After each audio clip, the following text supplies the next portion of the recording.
miércoles. On a marre le miércoles. Oh, on a marre.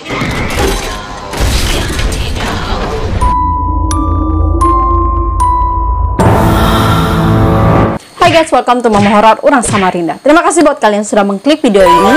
Dan buat kalian yang baru bergabung di channel ini, welcome. Dan biasanya aku upload tentang misteri dan horor. Dalam bulan-bulan ini banyak sekali kabar buruk mengenai tentang virus corona, di mana seorang anak remaja berumur 15 tahun membunuh seorang balita berumur 5 tahun. Berita-berita itu membuat aku kayak kaget aja gitu. Kayak hari ini dari tempat les, sekolahan semua harus diliburkan. Indonesia sudah darurat mengenai virus corona, tapi bagus juga untuk mencegahnya. Jadi anak-anak sekolah yang kuliah diliburkan guys. Ada beberapa orang yang nge-tag aku di Facebook untuk membahas tentang anak remaja yang berusia 15 tahun membunuh seorang balita berusia 5 tahun guys, di Sawah Besar, Jakarta, Indonesia guys. Jadi hal ini dilakukannya dengan sengaja. Usai melakukan pembunuhan, sang pelaku menyerahkan diri ke polisi. Tapi bagus juga sih dia ada inisiatif untuk menyerahkan diri gitu guys. Enggak repot-repot polisi mencari pelakunya. Kabar ini kayak cukup menggeparkan warga net. Dimana-mana orang menceritakan tentang si remaja ini, yang berbagai pihak bertanya-tanya apa yang menyebabkan remaja tersebut tega untuk membunuh. Saat ini pihak kepolisian masih mencoba menyelidiki kasus tersebut lebih dalam. Jadi dia ini terinspirasi dari film-film di YouTube guys. Walaupun di YouTube itu video kan sama aja kayak film. Nah, jadi buat kalian, buat orang tua, siapapun yang punya anak-anak nih, terutama aku memperingatkan anakku untuk selalu memantau dia agar tidak menonton hal-hal yang kayak pembunuhan, kisah-kisah kriminal kayak itu. Dia tuh terinspirasi dari situ. Nah kan, jadi diketahui bahwa si NF juga sering menonton film kayak film Chucky, film Animal Silvestre. Kalian sudah tahu kalau itu adalah film-film karakternya para kriminal pembunuh lah. Nah, yang banyak dibahas orang ini, apakah ini ada kaitannya dengan kondisi kejiwaan pelaku? Dengan kata lain, pelaku mengidap psikopat. Jadi pelaku ini setelah membunuh dan dia pergi ke kantor polisi, dia mengatakan bahwa dirinya telah membunuh seorang balita. Setelah melakukan pembunuhan itu, dia merasakan kayak puas saja gitu. Terlalu dini sekali kalau kita menganggapnya dia seorang psikopat. Mungkin seusia remaja kayak dia itu lebih ke psikis dia gitu loh. Oke, tapi video ini ulun kadang membahas soal si NF. Karena ini kasus ini kan masih berjalan dan aku nggak enak aja keluarga korban yang masih bersedih. Jadi mudah-mudahan aja keluarga korban yang ditinggalkan ikhlas dan tabah.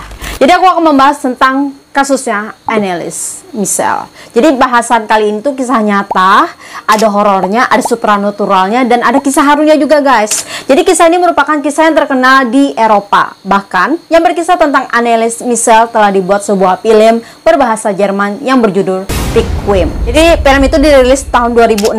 Gak dengan filmnya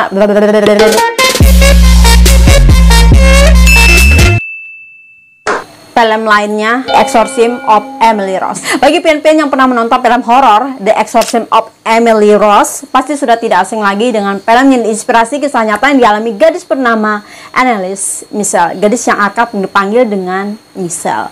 Sekarang aku akan mengajak kalian untuk melihat latar belakang Michel.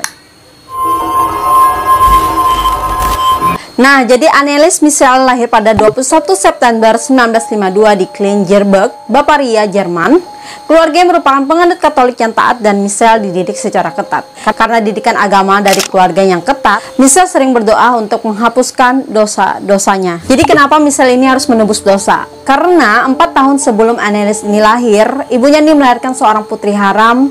Maksudnya di luar nikah, yaitu Martha. Akibatnya jadi ibunya ini sangat malu yang terpaksa memakai kerudung hitam pada hari pernikahannya. Jadi ketika Annelies masih kecil, ibunya ini kayak mendorong dia itu untuk menebuskan dosa-dosa haram melalui pengabdian yang kuat. Jadi awal mula gejala aneh yang dialami Annelies Michel ini pada tahun 1968 saat Michel masih SMA, ia mengalami kejang-kejang. Beberapa temannya berpendapat bahwa Michel menderita epilepsi. Saat itu ia seorang ahli saraf dan klinik psikiater Würzburg mendiagnosa Michel menderita epilepsi setelah kejadian itu. Michel ini sering berhalusinasi ketika berdoa, dahnya kan semuanya. Dan lebih seramnya lagi, ketika itu emaknya dia ini melihat mata Annie berubah menjadi hitam kelam ketika melihat patung Bunda Maria. Dia mengaku kerap mendengar kayak suara-suara yang mengatakan bahwa dirinya telah dikutuk. Pada tahun 1973, Michel mengalami depresi berat dan berniat untuk bunuh diri. perilakunya menjadi semakin aneh. Dia tuh kayak sering merobek pakaiannya sendiri, makan batu bara, dan memakan laba-laba di lantai, bahkan meminum urinnya sendiri, kayak dijilat-jilatnya tuh. Terus sering menjerit histeris secara tiba-tiba dan menyalakan seekor anjing. Pada tahun 1975, orang tuanya yakin bahwa putrinya telah dirasuki oleh roh halus. Mereka lalu mencoba cara lain untuk menyembuhkan Michelle, yaitu dengan ritual pengusiran roh jahat atau biasa disebut dengan eksorsis.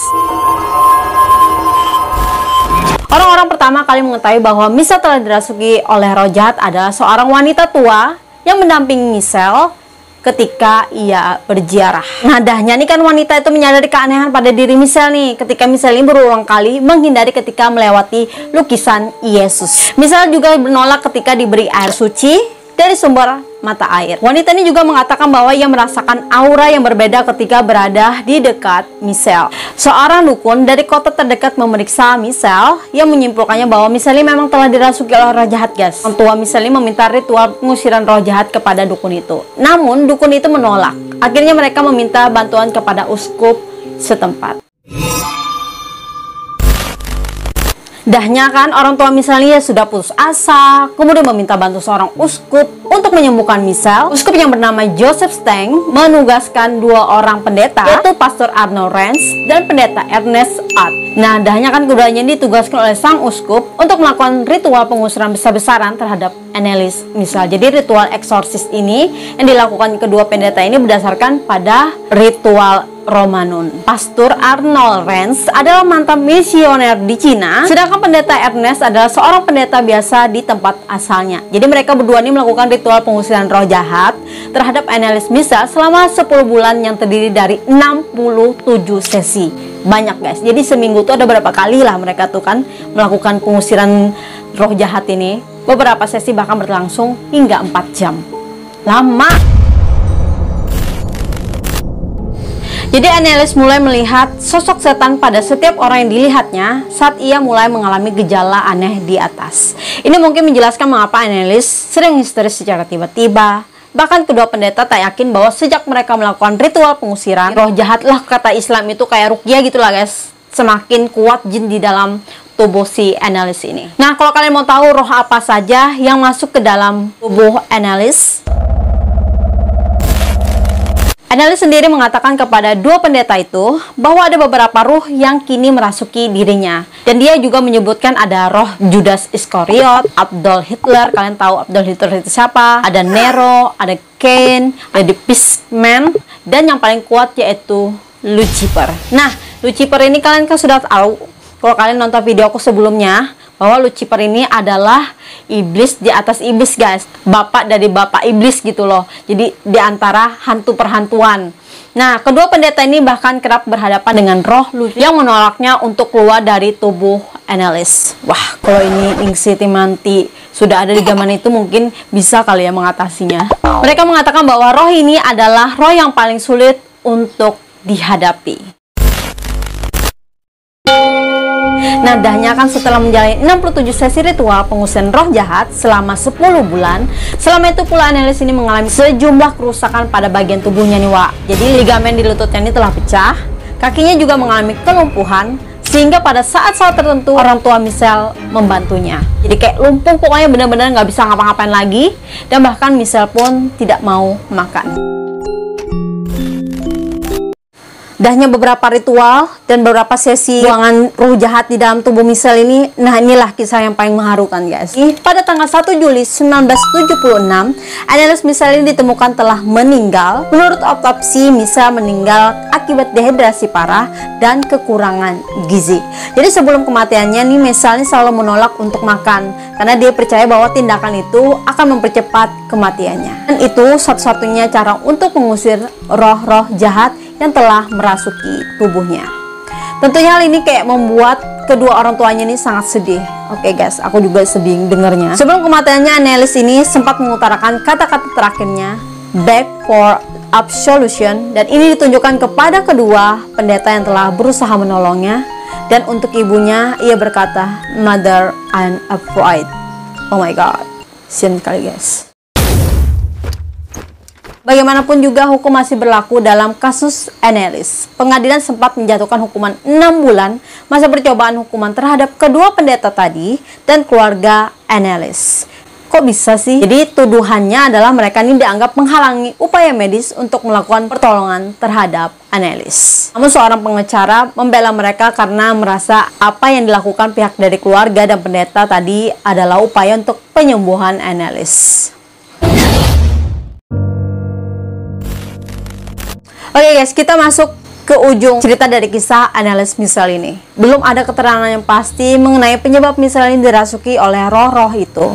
Dia adalah seorang anak yang religius, begitu juga dengan keluarganya. Hanya saja 4 tahun sebelum Annelies ini lahir, ibunya ini melahirkan seorang anak, yaitu hasil dari hubungan gelap tadi guys, yang bernama Martha. Jadi ibunya ini melahirkan anaknya, si Martha ini belum nikah. Jadi kalau bahasa dalam agama kita itu kayak zina gitu. Ketika Annelies masih kecil, ibu Michel kayak mendorong dia untuk melakukan penebusan dosa-dosa yang dilakukan oleh ibunya dahulu. Jadi pendeta yakin ini adalah sebab utama Annelies dirasuki oleh roh-roh itu. Ini seharusnya tidak terjadi dan ini adalah pengorbanan seorang anak kepada ibunya, kata pendeta Ernest.